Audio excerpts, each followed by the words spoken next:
Welcome back, everyone, once again to another Trotec Laser Live here on Friday. We're so happy to have you all joining us. I am joined by Dave and Gabe. So pleased to be with you all today. As it says in the banner at the bottom of the stream, we thank you very much for joining in. If you want to throw any questions into the chat, now is definitely the time. Throw in a hello. Let us know where you're watching from. We're so excited to have you with us. Before I introduce my co-host properly, I am just going to let you guys know today is probably going to be a little bit of a shorter stream in general. I think we're going to be looking to do these sort of Ruby streams more frequently, probably even once a month, at least for the foreseeable future. So we're going to try and keep them a little bit shorter, but obviously we'll do our best to get to all the questions that are in the chat. And if you guys throw any questions into the comment section on YouTube of these videos afterwards, we'll do our best to go back and try and round those up before the next stream if we can. But that's over to the more important things. Dave, how are you, sir? I'm doing well, Don. How are you, sir? We are, well, I'm excited to be kind of in front of everybody again and do some Ruby training today. Yeah. How about yourself, Gabe? You too? Yeah, Don, it's good to be here another Friday with you. David, good to see you. Always fun to do these webinars and just have some of our Trotec Laser colleagues on here to talk about lasers. Looking forward to it. Yeah, 100%. I should say too, as we said, I think in the preamble to the stream, any of the marketing materials that went out, there's kind of no questions that are off base, particularly as pertains to Ruby. If there's anything we don't know, we will do our best to kind of circle back around, and you can come back to the next stream that we do in a month, and we'll have that answer for you as best we can. As pertains to Ruby too, I want to let everybody know that we do have a new version coming out on the 14th, I believe it is, gentlemen, the 14th of next month. 14th, yes. Mm-hmm. Perfect. So you can look forward to version 2.11, which is full of some cool new features. Dave, I certainly don't mean to put you on the spot, but were there any features? We got kind of a little bit of a preview, let's say, yesterday as one of the little tiny perks of working for Trotec, but we got a little bit of a peek under the hood at 2.11 yesterday. Were there anything that sort of stood out to you as a cool feature that might be coming down the pipe? Yeah, actually one that really excited me is the updated automation features that allow you to not only just drop like a logo into it, but it automatically erases it for you. So you can literally just take like your logo and then you can set up the automation or the profile specifically for multiples. So you can say, okay, drop this one graphic in, but array it with this offset so that it fills the entire field up or material up, and it automatically erases it and sends it into the queue with the material setup, just speeding up the process. So drop one in and immediately have an entire tray ready to go within less than a second and you're operational. So a lot of things that's going to improve efficiency. Yeah, totally. One of the big ones for me, and I want to throw it over to Gabe too, we'll give him a second here to think about it.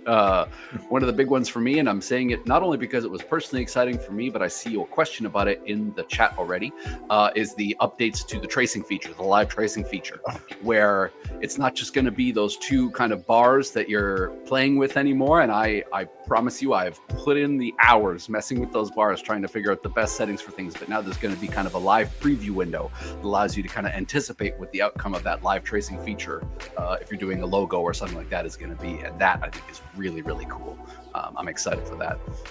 Yeah, speaking of the tracing features, that's one I wanted to kind of showcase a little bit today, because I have to hand it to the Ruby engineers and software guys making this. It is the best trace I think I've ever used. I've used it with Adobe. I've used Online AI, the CorelDRAW versions.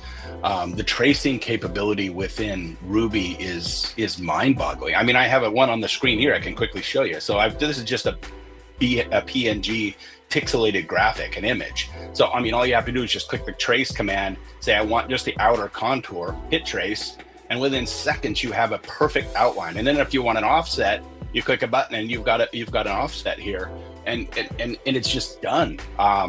This type of stuff used to be huge amounts of time to be able to produce that. So a pixelated graphic now has a cut line on it, and then I hit create job and I'm now cutting this fish out specifically with a trace. So they've done an amazing job making this type of stuff just seamless.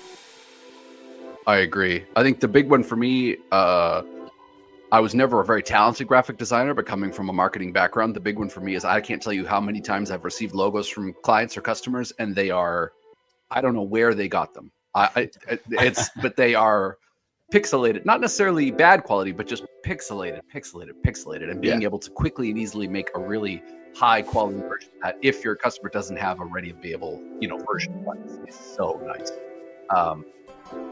Abe, how about yourself? Excited for 211? Was there anything that stood out to you from the stream yesterday in particular?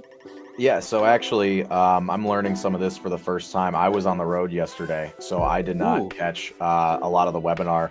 So this is a bit of a learning experience for me too. I will say, just to echo the tracing point, that's probably my most used feature on here already. So the fact that they're upgrading that is really great. I'm pretty lazy, so I like getting stuff from Google Images or something and throwing it in. And it's not sometimes you get some great images, sometimes you don't.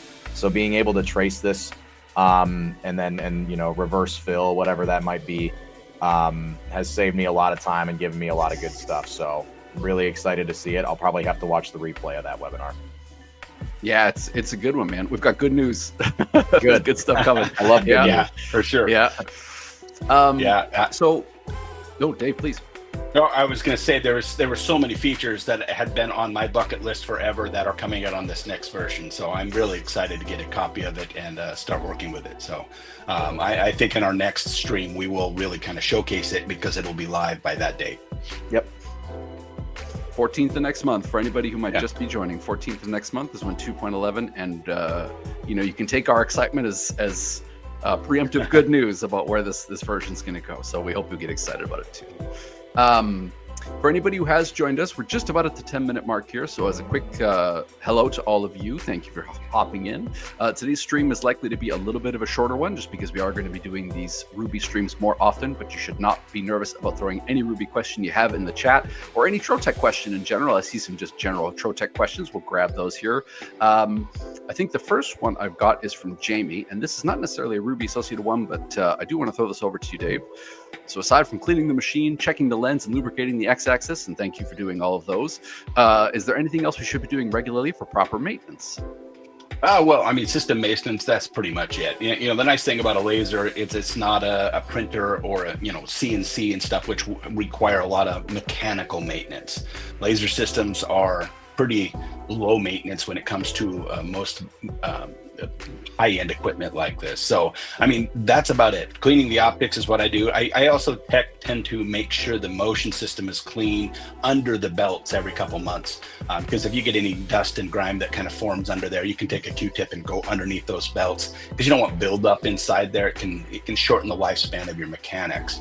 Other than that, and then checking your inside optics. That's something a lot of people don't realize a lot of times is just the main little lens and mirror gets checked, but open up the side panels, watch my video that showcase optics cleaning and check those inside optics. Ambient dust, surrounding dust will deposit on those over time. And if they get clouded, it's going to give you a loss of laser power. Potentially they could cause damage because the beam's not reflecting properly. So it's something I would check at least monthly. But yeah, that's about it from my perspective. I was going to ask about the side optics because I know that's one where we do it during a preventative maintenance check. If you have one of our technicians in to do a PM for you, they will check all those side optics for you. But I mean, as long as you're not adjusting the alignment of the beam in any way, so that's why I would definitely, I think Dave is right, check out his video on how to do it in a careful, considered way. It certainly can't hurt to have cleaner optics. Is always going to give you a better result. Two questions here. This is kind of a joint question from both Wendy and Pam. And some of this will be dependent on laser wattage. But Pam asks, she's mostly trying to figure out how to tweak settings so she can cut 1/2-inch thick acrylic without setting it on fire. She has to cut a few hundred 1-inch circles. So acrylic, in my experience, and I assume we're talking about kind of like a cast acrylic here, similar to the kind that we would sell, it does produce a flame. I mean, Dave, you correct me if I'm wrong, but there is kind of a chemical reaction when you're passing that laser through. There are gases and residues being shot up into the air, right, that are igniting when they're... Yeah, for sure. I mean, it's basically, it's solid oil. That's what you're cutting. I mean, that's what plastic is basically. And we're using an ignition source, yes, with quality and control to try to cut it. So we're using fire to cut something that literally burns. So you are absolutely right. Cutting acrylic is one of the more difficult things to do, especially thick acrylic, and processing those materials can be tricky. I mean, I do have a laser hack that pretty much eliminates the flame. And I would suggest that you take a look at that. It is literally using old wet newspapers or paper towels where you place them underneath of it. The goal with laser is controlling the heat. And ultimately, if we can control that heat, we get the effect we want without any damage or destruction of that material or your machine itself. So controlling that heat, you want to get through something like a thick half-inch acrylic with a good edge quality without any type of flare up or flame. My suggestion, use a wide mouth cone because you don't want to inject air down the cut either. It'll inject bubbles into the edge and you get a frosty edge. So yes, it'll work, but you don't want to do that. But you do want to keep the flame from hitting the optic. So wide mouth cone, and then underneath the acrylic, place a couple layers of wet paper towel. This is going to do two things. It's going to dampen any excess power on the backside and keep any flames from coming out. It works exceptionally well. In all my tests, it has eliminated it. And it's a very easy, simple process. Go take a look at our YouTube channel. Just type in Laser Dave, paper towel, laser cut acrylic, and you'll see that laser hack, and you can watch through the process.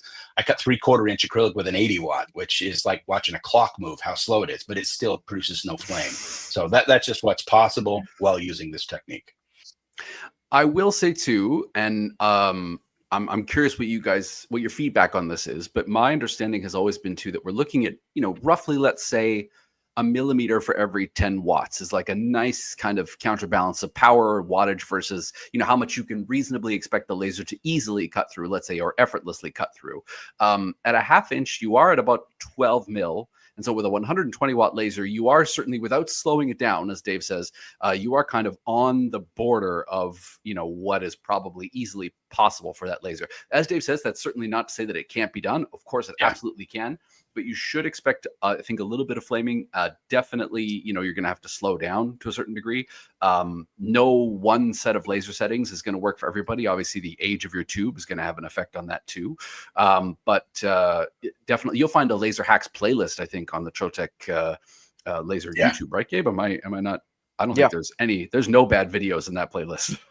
No, there really isn't. We've made sure of that, and David's made a great many helpful tips and tricks throughout the years that I haven't even fully caught up on yet. So plenty of advice out there.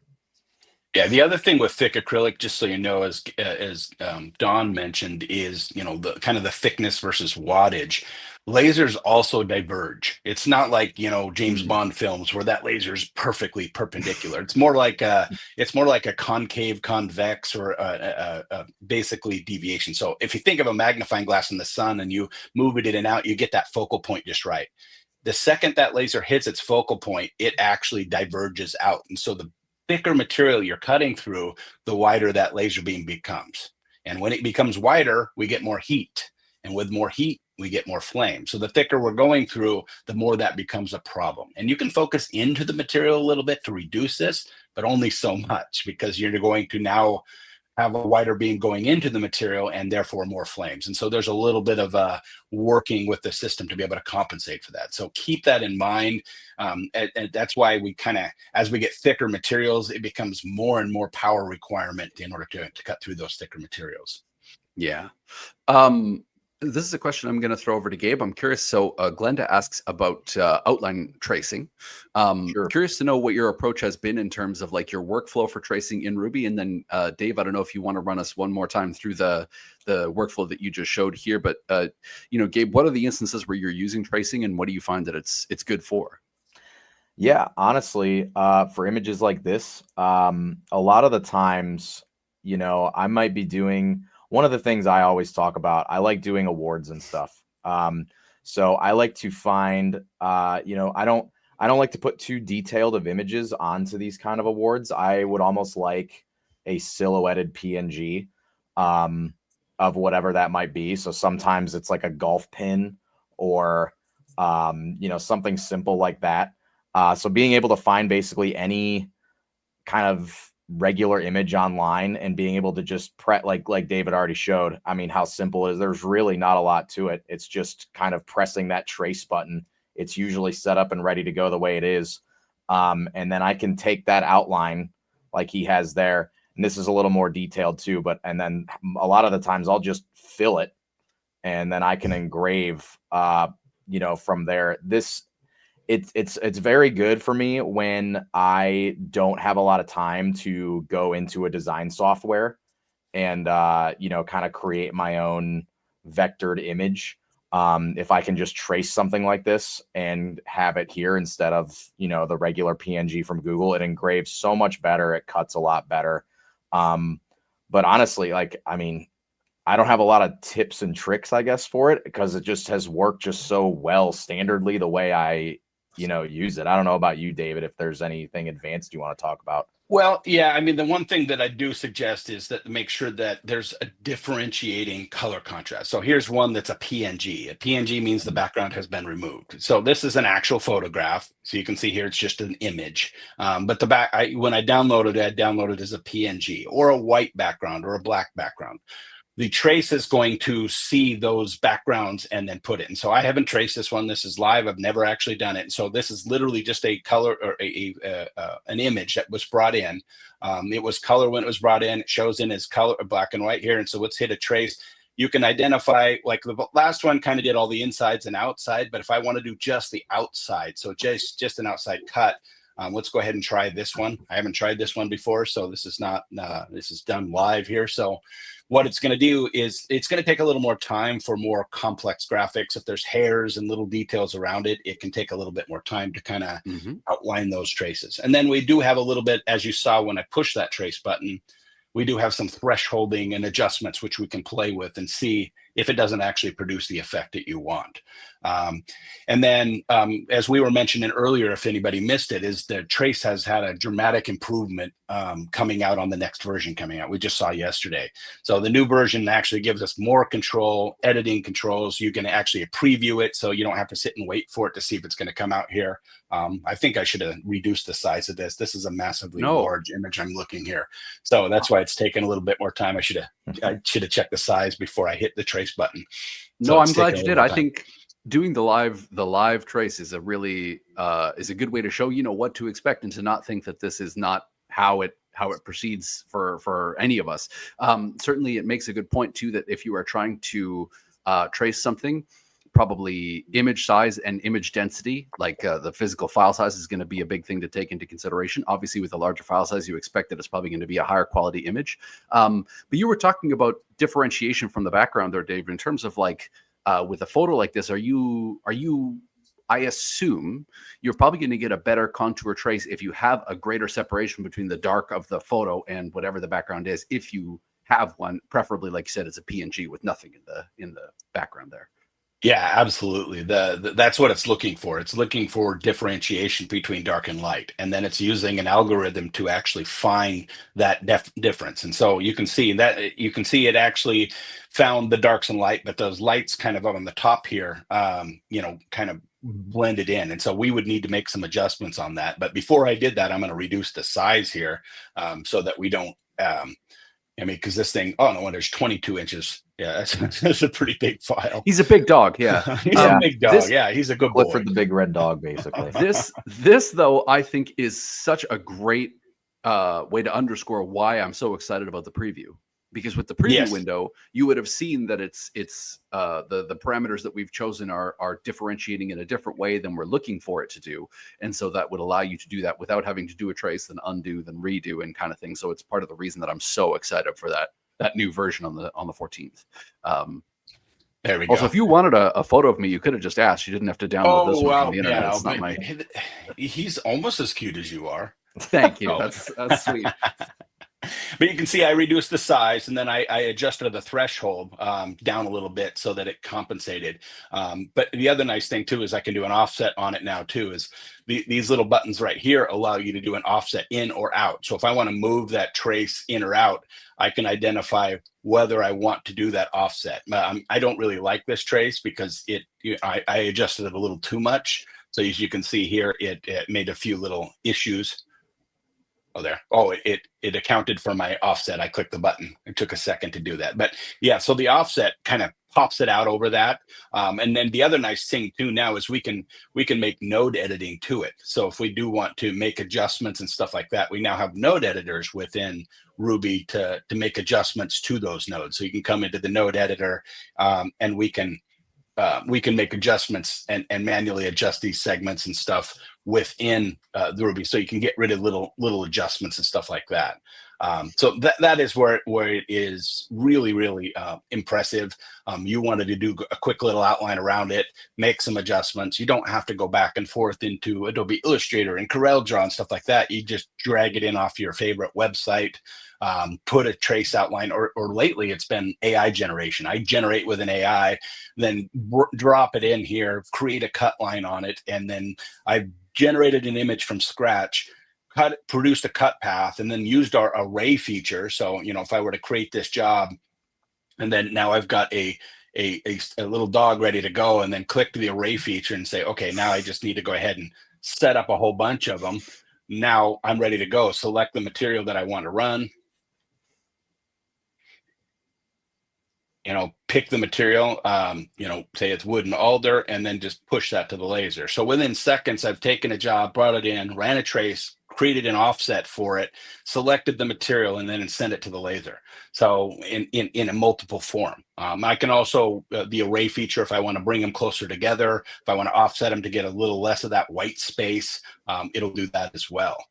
In addition, we have, of course, the ability to do the nesting capability as well. So when you do have a whole bunch of stuff and you want to get them as close together to save on material, the nesting features are also built in here. But that only works with vector, not something like this.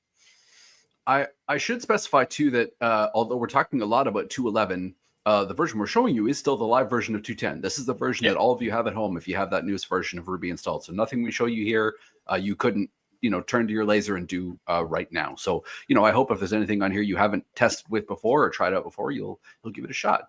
I want to move on to Doug's question here, who says that he's gotten so used to doing 2 or more images on a tumbler with job control. He's curious how to set that up easily, a Ruby job, let's say with 2 logos or in this case, maybe 2 dogs, whatever you'd like to do in Ruby. I know this is one area where it might seem a little intimidating because rotary engraving is kind of a little bit, atypical, let's say, compared to what we usually talk about. But I actually think Ruby makes it easier than job control. So much easier in my than opinion. Job control. Yeah. I think you'll like it. Yeah, and I can show you here. I mean, this is easy. So first thing I did is I went into my page, and whether I bring the image in or I add it after I come into the page, that doesn't matter. So the first thing you want to do is you want to measure the diameter of your cup. So if that is 3 inches, I hit 3 inches, you can see it's going to change that page size. Mm-hmm.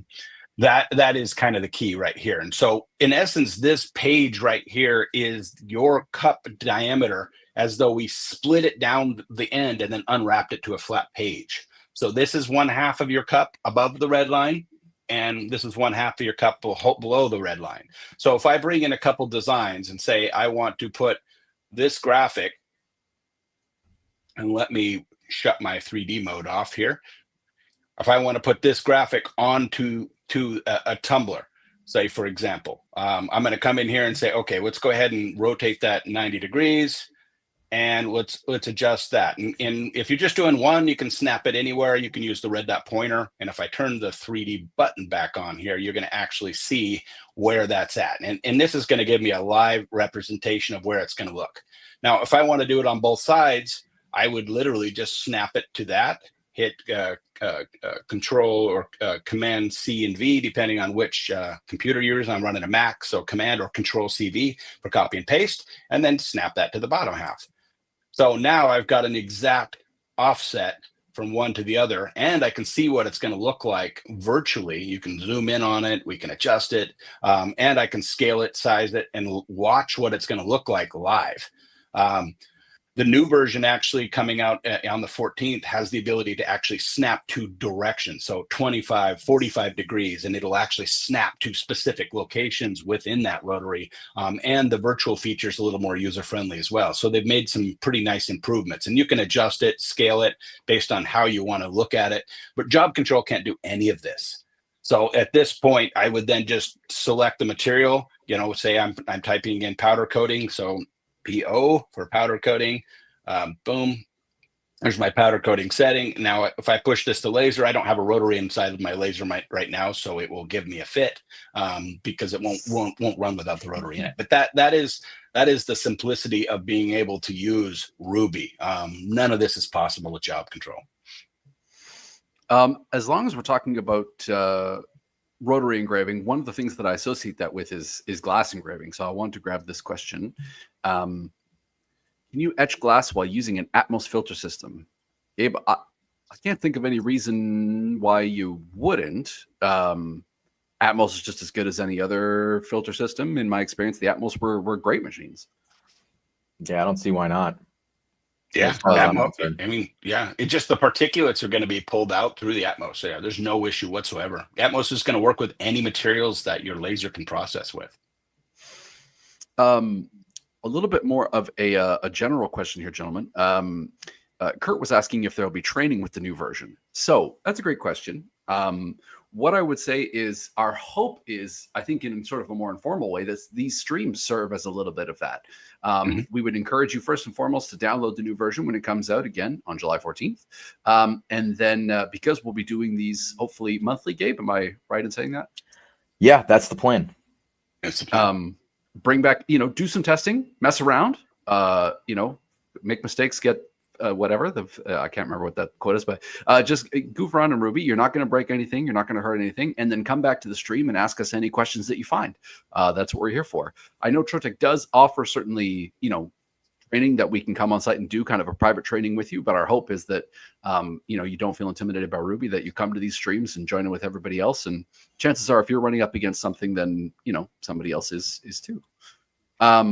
Also, just to mention too on training is the Ruby help within our website is going to give little videos and tutorials on the new version. So you can literally go into that into the website and it'll give you a little synopsis of all the new features and little video clips of exactly what they do. So anytime you get the update, make sure you hit that little link, go to that website, and you can just do a Google search for rubyhelp.com, and then it'll take you right into there, and you can just look at the latest version and walk through those little videos. Austria does a really good job in showcasing all the new features, and that's most of the time that's where I go back and get refresher courses when I forget, because there's can get a little involved over time if you don't use them all the time. Guys, real quick, can I pull up something here? Just in general for the webinars, can we rewatch this on Trotec YouTube? Absolutely, you can. As soon as any of our webinars wrap up, they're saved as just general live videos to our Trotec Canada YouTube channel. So this webinar, any what we've already done, and any that we will be doing in the future, you can come back and watch them. So hopefully with these webinars, we can answer as many different questions as possible, so that you or anyone else in the future looking can get a lot of Ruby help with this. Yeah. I have two here also questions I think that kind of go together in some degree. Cam asks about the process for updating to Ruby, and Matt asks about whether Ruby can be run on machines that are a little bit older. So in my understanding, there is no Trotec machine, regardless of its age, that cannot be swapped over to Ruby. Even those ones, I mean, at about 15 years old, you are talking about some early speedies. But if they're still working and running well, I believe you should be able to run those on Ruby without an issue. Certainly, if and when you do decide to upgrade to a new laser, you're going to see some more kind of Ruby integrations more easily kind of built right into the machine itself. But I would encourage anyone, particularly if you have multiple lasers, maybe try switching over one or two at first, and then, let your operator get used to it. Find out if there's any questions. As Dave said, check out the Ruby help section of the website. Come back to these streams, ask us. You can always put in a ticket on mytrotec.com or mytrotec.ca if you're looking to get some help with the move over to Ruby. And, once you're feeling confident, then maybe make the jump for all of the machines over to Ruby. But to my knowledge, I mean, gents, have you heard anything that contradicts that? I think you're pretty safe on just about any speedy. Any speedy, yeah, that's what I have heard. And the other nice thing that a lot of folks don't know is that if you're still using job control, you can run those older systems with job control and Ruby at the same time. So you're not going cold turkey. And you can adopt all those parameters and stuff from job control over to Ruby, and then you can jump back and forth as you're learning the Ruby. Job control will be discontinued. That doesn't mean it will be stopped, and you won't be able to continue using it, but there will be no new updates pending after the end of this year. So it is a good idea to move to Ruby if you want some of these new features. And so I would recommend that. As we were also mentioning is that Ruby help. And so when you're going into Ruby, you can literally click Ruby help, and that's going to take you to those tutorials that I was talking about. And so if you want the video tutorials within that system, but the other thing is when you click on Ruby here, the release notes. And so when you want the latest version, if you scroll down in Ruby help and click on, say, the version we're at right now, and click on that, it's going to show you all the new features, and it's going to have a little video clip that shows you that feature, and the dynamic data, the searching made easier, the ability to do vector editing now. And so, and there's quick little like video tutorials that kind of showcase what it does, how to remove backgrounds. We now have, the tracing command we were talking earlier, that you want to remove a background before you trace it. We now have the background removal tool that uses AI to find that background and remove it and get rid of it, so you can do a quick trace on it. So these are things that are built into it. And so I'd suggest just going and taking a quick look at this, watching it, reading the little synopsis, and it's going to give you a very quick, not only understanding of what is possible, but how to do it. Definitely. I'm going to speed up a little bit here, gentlemen, because we're getting to about 30 minutes, and I want to get through some of these great questions. One thing I wanted to call out here, there are some great suggestions from Lisa. Forgive me if I'm mispronouncing that. Talking about cutting thicker acrylic. Great luck with covering the parts of the bed that are not being used in order to kind of focus that under table suction 100%. And then mentions having the proper horsepower blower really matters. And for sure. 100%. Yeah. Never have. Don't go cheap on a blower, for sure. Yeah, Gabe is right. You literally cannot have too much power unless it literally starts moving your material. There's no such thing as too weak of or too powerful of a blower. Daniel asks about what lens was used on that thick acrylic. I presume in the video, the Laser Hacks video you're referencing. But in general, is there any benefit to using, let's say, a lens with a longer focal length, shorter focal length when you're cutting something really thick? That is a great question, and one that has a lot of misconception out there. I mean, I've only got a few hundred hours on the laser, maybe 30,000. So I've done this a few times. When it comes to lenses, honestly, cutting a thick acrylic, and I know this is a little controversial, but I like the 2-inch lens. I focus into it. It gives me a good beam diameter focused into it up to 1/2 of an inch. I use the standard 2-inch lens. You can also, because there's a trade-off. The 2.5 inch is also a very good lens for this if you have it, but there's a trade-off. As you go longer lenses, you do have a little less divergence of that beam and a little more tolerance, but this trade-off is your overall spot size at the smallest point is larger. And so therefore you have to cut through thicker material, even at the smaller point. So it takes more power, and more power means it's going to take more time. Even though it may be cutting a little bit straighter through that material, it's going to take you a tad more time than a 2-inch lens because of power density. Power density is how much energy is focused into a small spot. And the smaller that spot, the more intensity you have. And so there's a trade-off. If you want if your main goal is a flat or a straight edge, and so when you put it on its side, it's not going to angle too much. It will always angle a little bit. Then you can go to longer lenses, 2.5 and 4. The drawback is you're going to take more power, more time, more heat, and therefore you're going to actually potentially have more flare up, and you're going to have to negate those flare ups. And so that is why up to 1/2 of an inch, I prefer personally to use a 2-inch lens, because I can focus into it. I can maintain the power density at that smaller spot size. I can cut through faster. And by focusing into it, I can still get a pretty decent straight edge in my experience. Jeff asks about the ability to check the health of a tube. Unfortunately, to my knowledge, there's nothing that allows you, without having a technician on site to measure what the power is that's coming out of your laser head, It's going to be very, very difficult. It's one of those ones that I'd probably refer you to my Trotec.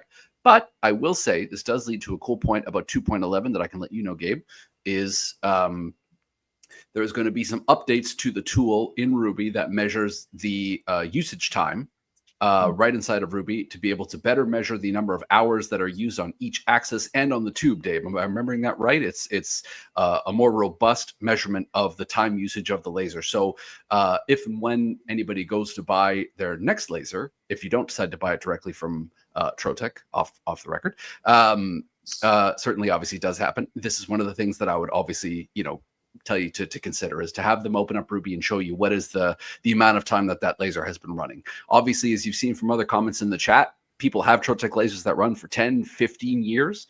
It certainly is not uncommon, but at the same time, it's always nice to double check, like you would with any car, right? How much time has this spent running, and when was the last time you did a maintenance on it or a check on it or anything like that? Another quick update on that as well is there are some things you don't want to go spend a multi-$1,000 power meter or have a tech come out. Sometimes that you can reach out to and say, my 80 watt should cut at 1% speed through 3 millimeter or 1/8 of an inch acrylic. If it's requiring 0.9, then your tube or your optics may be dirty, your focus may be off, or your laser tube may be slightly depleted. If you're at 0.5, your laser may be depleted by half. And so we have a good threshold of what a wattage should do. And if you're not getting that, it's a pretty good idea that either optics are not clean, you're out of focus, or your laser has started to deplete. And so that's a pretty good indication as well. Question from DNS, is there a function to align text in Ruby? So I know there were some changes to the way that text was displayed in 2.10, where you could do multi-line text. In terms of being able to align text, I do believe there are very, very basic text align functionality in terms of like a center align, left align, right align. But I don't know that there's much beyond that at the moment. If you do, so if we click into a text box here and let's see what we get. Perfect.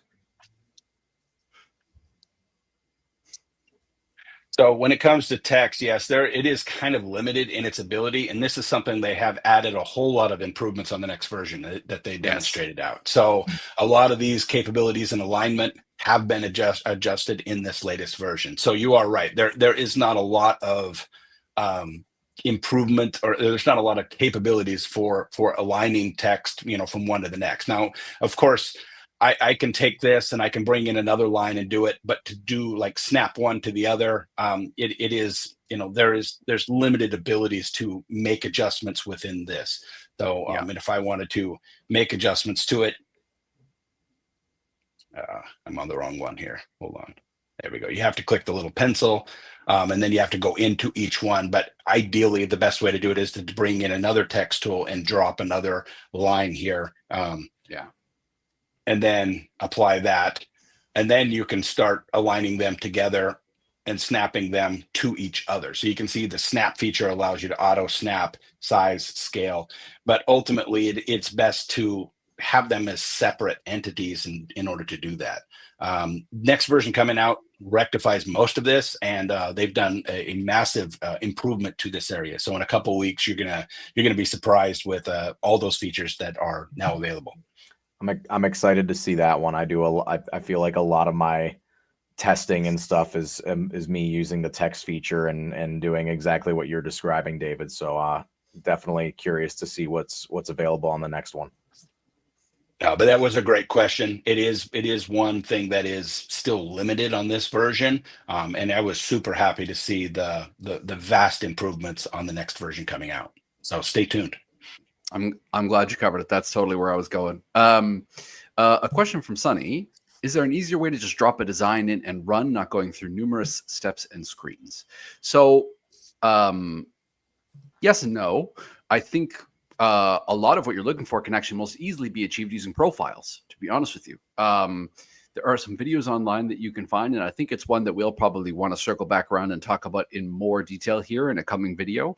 But profiles will allow you to dictate directly when you drop something into, very, very briefly, if you drop an image directly into a hot folder what is essentially a hot folder. It's going to allow you to pre-program into Ruby. Dave is showing it right here. It's going to allow you to pre-program into Ruby what you want to occur to any file that drops into that folder.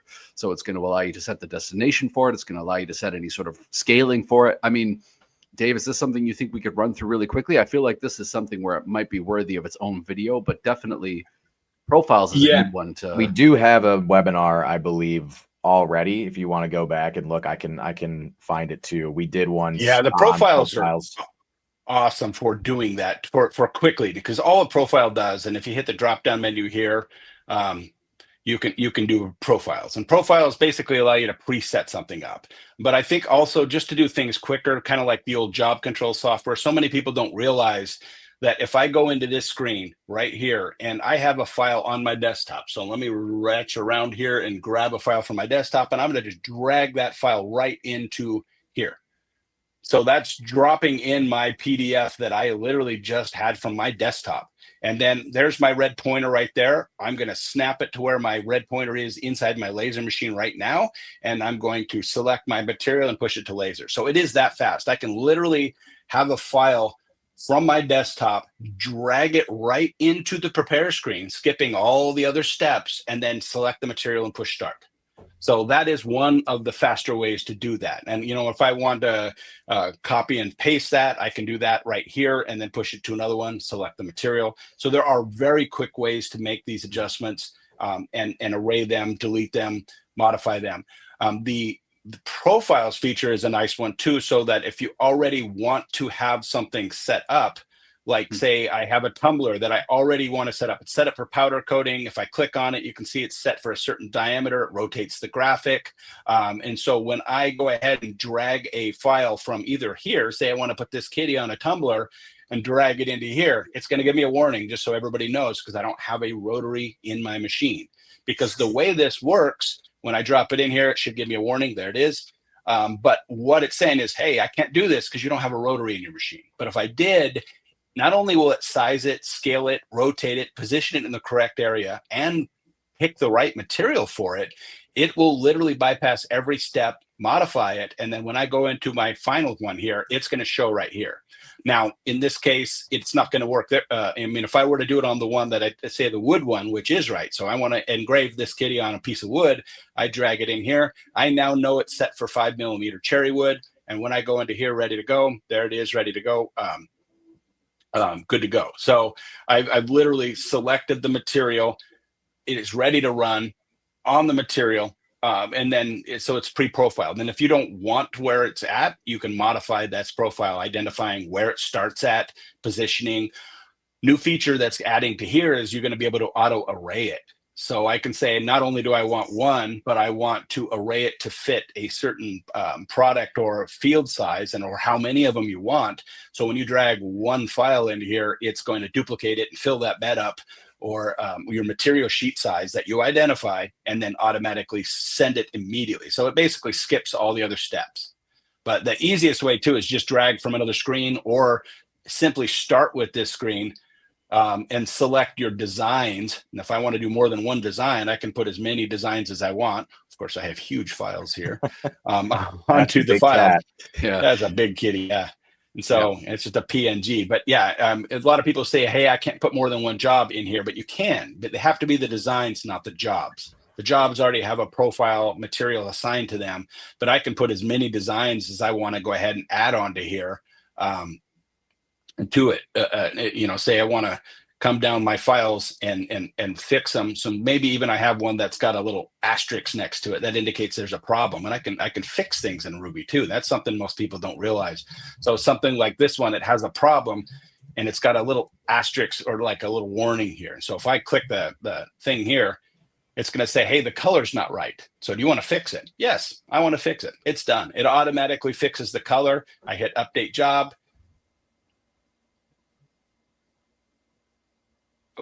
Hold on. Here we go. Update job. And now there's no more warning on here. It's now ready to go. That was a scary one right there. I was going to say, we've gone from kitties to really spooky. The AI image generation. Yeah. You can inverted for a tumbler. Yeah. I think that was for my wife. There are two sides to every laser, Dave. Yeah. It'll engrave anything. So I am going to, as I said, I'm going to have to accelerate a little bit here, Felix. We are getting a lot of great questions. Thank you all for joining us. We so appreciate you. Pete mentions that his trace is grayed out. Usually, in my experience, that's because you'll have to click on your image and then click on the trace function. If you just drag and drop something onto the bed or onto the canvas of the design page there, it doesn't always automatically show up as being traceable until you click on the actual image itself. It's got to be a traceable image too. It can't be vectorized. If it's already vectorized, there's nothing to trace. So if it's a PNG, bitmap, or JPEG, it will trace. If it's an EPS or a PDF or a CDR, it's already vector format. You can't trace something that is already a vector format. Yeah. Let me run along here really quick. Is there a specific cheat sheet for Ruby from DNS? Again, I would refer you to Ruby Help. I think of Ruby Help as the cheat sheet for Ruby. Is that a fair assessment, gentlemen? Yes, absolutely. I think so.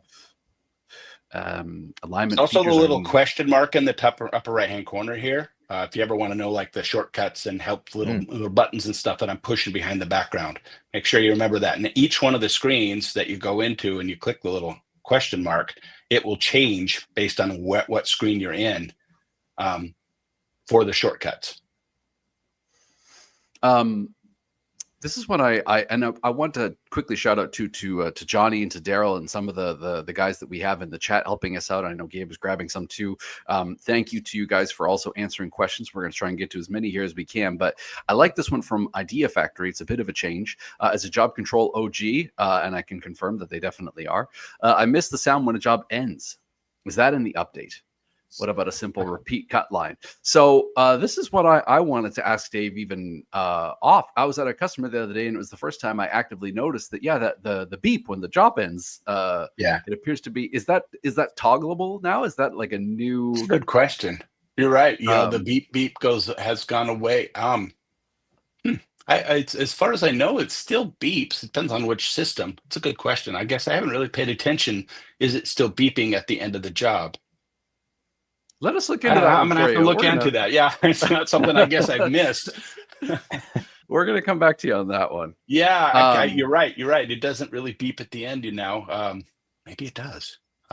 The one thing I will say is it's something that I do definitely want to know for myself as well, because obviously Ruby decentralizes your need to be, you'll have your operator right next to the machine pressing play and letting the laser go, but you might be, preparing your next file or whatever. So having some auditory cue that, hey, it's ready to go and you can swap it out is always kind of a nice thing to have.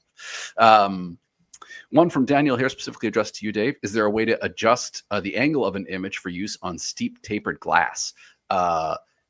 Steep tapered anything, I would say, is probably best adjusted right on the rotary itself. Rotary, what I think what his comment was is tapering it to compensate for that. So creating like a skew at that angle, and not within Ruby. That the math starts to get involved, and you have to remember your geometry and trigonometry, and understand diameter versus the diameter times pi based on angle.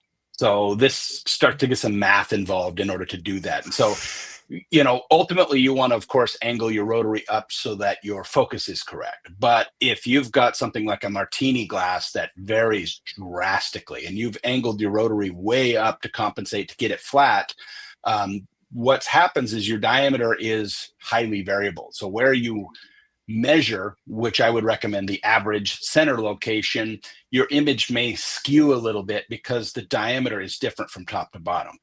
This is something that can be corrected, but it does have to be compensated in your graphic design software. Nothing in Ruby that would compensate for something like that, since it's a really obscure need. So that would require the scaling, skewing, as asking your favorite AI engine to mathematically determine that based on the diameter of min and max of the product. It'll do the math for you, which does really good job, and then scale it manually in your Illustrator Corel Draw on one side versus the other. If you guys ever wanted a very quick summation of why Gabe and I asked Dave to sit in on these webinars with us, I want you to take the last 30 seconds of this webinar and just rewatch them. From the point he says pi times angle, I want you to just go from there and watch Gabe and I go like, yeah, just nod. Of course. Yeah, my inner nerd comes out sometimes. I apologize. Now we need it. And so grateful for it. Yeah. Question from Kurt about the rotary example you just went through on a Laser Day video. Gabe, I want to say that our YouTube does have a few videos about setting up of rotaries right on your like the setting up rotary on the 400 and on the other speedies, if I'm not mistaken. Yeah, they're there. David, I'm assuming you've definitely made one of those before. Yeah, I've got 5 or 6 different rotary full walkthroughs for Ruby, as well as some of the old for job control, setting it up, how to put it in, how to adjust the angle and rotation, how to do 360-degree rotations, how to compensate for mug handles. Just take a look, do a quick search, type in Laser Dave Rotary, and I'm sure you'll find them. Absolutely. Question from Sunny about where to find that baseline information in the menus. Dave, I don't suppose you know offhand where to find that information about usage hours or usage times in the Ruby menus. I do know. Yeah, that's a good question. As service guys typically look at that. I don't usually look at it. I believe it was under settings and then under service. I may be wrong on this one, but I'm going to let you look while I pull up another quick question here. Well, there it is. So, yeah, there you go. Okay. That's the versions. I don't think that has usage hours in here. I do believe it's somewhere in these areas right here. Yeah, but that's not something I typically look at. So, yeah, I'm sure we may have to get back to you on that. And the new version is going to have a much clearer version of that. But I'll have to look back and find out where that's at. Question here from Wendy. Is there a way to nest when there's engravings and cuts so engraving doesn't move off the cut piece? Yeah. Yeah. Yeah. Unfortunately, the answer for that is not yet. No. I right now the nesting capabilities within Ruby only do work with cut lines and vector cut lines, so it doesn't compensate for that. I don't know if the new version does that, because I now know you can right click in Ruby on the newer version coming out and you can group and ungroup specific sections together. I don't know if that will improve within the nesting. I haven't tried it yet. Join us for our next webinar when we've had a little time working with a new version. Hopefully they've made some improvements, but I didn't see any during the setup right now. But definitely a good comment to do that, because I have had people ask up at the nesting to be able to handle engraving and cutting, and so this is a good aspect to go in and click on ideas. If you have an idea like that, you don't see it, click on the ideas button, and that's going to take you to say, hey, submit your idea. I would really like this feature to be added in Ruby. You can even upload your files and designs, pictures and stuff like that. Give them as much data as you can in its detail. And we can the more folks like you that do features like that ask for it, gets put to the top of the list for future updates. It's true. I want you guys to know too that in his off time away from the webinars, Gabe is constantly interfacing with Austria, letting them know what the feedback is that we get from these webinars and the things that we need, what they want to do for the next webinar, and what makes sense for you guys based on your feedback. So definitely submit it through that, but also know that we are definitely listening and we're pushing on your behalf as well. That also covers off this question from Pete from earlier, talking about if there was a grouping function. There's definitely one coming in 2.11. I haven't seen one myself personally in 2.10 that I'm aware of, but I know 2.11 definitely has a grouping function that should be. There is actually a grouping feature in the current version. Just so you know. So, I mean, if you do have multiple items that you are wanting to group together, so say we have, multiple items and you want to group those together, simply just select them and then click this neat little button right here. This is your group and ungroup. And so they're now grouped together. And so they're now one object. And then you can ungroup them here and have deselect. And now we have them separated. So yes, group. Now you can't right click and group and ungroup, but yes, grouping is available on there. So again, it's grouped. Now it's ungrouped. And so it's kind of hard to know because it is this weird little icon. It's a little different from a lot of graphic softwares, but that's just where it's located. Yeah, on Canva, it'll say group or ungroup, so it's very clear and you can't really miss it. But yeah, Adobe too. Figure it out. The next version has a right click where you can right click and select group and ungroup, but currently it's this little icon. So just kind of note that as long as they're selected, it'll show up. So Let me just see here. Where was that one that I found? Ooh, is the Ruby software licensed differently than the job control software? So yes, technically. But as a Trotec owner, if you have a Trotec, you are able to go download the Ruby software at any time from TrotecLaser.com. Just head to TrotecLaser.com. You can go to the software page and you can download a copy of the software right away. You'll need your serial number in order to finish the setup, but it's pretty straightforward, and you can follow it through directly on the website there. Similar question: do I need a Trotec technician to install Ruby, or can I do it myself? So, Gabe, what would be your? I mean, I can act. You don't need a technician. In new cases, I kind of just have to activate it from our side. So, and then you usually, I believe, and I'm probably missing a step, but then you should be able to get like an email that has your initial login and stuff. And it'll prompt you to change your password and all that, and, kind of that initial login. But then from there, you should be good. But you don't need like a technician to come out there to install Ruby. Most of it can be done remotely. Definitely helpful to have your sales rep or whoever is helping you out just to do that initial activation. But it doesn't require like an additional service visit most of the time. And most of the time too is when you get when you get the email, it'll give you the link for the download, and then the main thing is you have to have that activation master admin password, and then that allows you to get it started. And so yeah, you need to reach out for that initially, but then you can add additional users, download it, do all the rest. It's pretty simple. Definitely. I think this will be our last question, and I saved it because I think it's a really, really good one. It is a little big, but I feel very comfortable that we can handle it. They reformulated it down at the bottom, but I want to read the original question. So we're making hundreds of ink stamps every day using 3 Trotecs. Thank you. We're using Job Control and Unidrive/hot folders. Job Control is mainly useful for creating cut contours. Can Ruby be such an automation tool? And then they reformulated the question just down here to make it a little, can Ruby easily replace Job Control and Unidrive for full automation and high volume production? So my answer to you would be yes. Profiles are going to be your best friend in this case. I would follow Gabe's advice, and I would check out on the YouTube page for the profiles webinar or the profiles video that we have, definitely. But in terms of, especially if you're running a lot of one kind of application, I think profiles are going to be a huge boon to you, and they're going to be very, very helpful. Is that fair? I mean, Dave, what would be your... Yeah, absolutely. And that it's also a good segue into the next version. There's been a massive improvement to rubber stamps. Ink stamps. Both ink stamps as well as shoulder capabilities, tabs on the edge. You can now do tabs on everything now, but also the profiles to where you can drag and drop into a profile. It'll automatically create it into a rubber stamp sheet for you. Inverting it, adding the outlines. It is amazing, some of the new stuff on the next version in a couple of weeks. So rubber stamps, and there were some lacking things compared to Job Control in the past, but this next version seems to rectify all of them. So definitely a good time if you are looking to change from Job Control using rubber stamps with Ruby.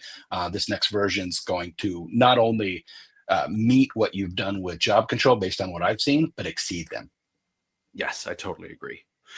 I think that will have to do it for today. I apologize for any questions we might have missed. If there was one, I don't think there was any crazy ones, but I think we got to 99% of everything. Again, a big thank you to everybody who's been grabbing questions in the chat. I could not do it without these gentlemen, and also your help as well. I hope you won't hesitate to join us again next month once 2.11 has officially launched. Do not forget to download it for yourselves. I think, again, the update is totally free. Just make sure that your laser is on Wi-Fi or on your network, and you can get that downloaded, install it to your local machine, and give it a shot. We really hope you enjoy it. Dave and Gabe, I want to say a huge thank you to you guys, as always, for joining me 100%. Gabe is going to let you guys know via email and also some posts on social media, I assume, Gabe, when the next one of these webinars is going to be scheduled. Yep. We will figure out a good date and time that works for everyone, and try to answer more of your guys' questions, especially with the new update coming out. I'm sure there'll be plenty. Awesome. I really appreciate everyone for joining. Thank you on behalf of Dave, Gabe, and myself. We really hope everyone takes care. Have a fantastic 4th of July or Canada Day next week. And we look forward to seeing you again soon. Bye, everybody. Thank you, guys. everyone.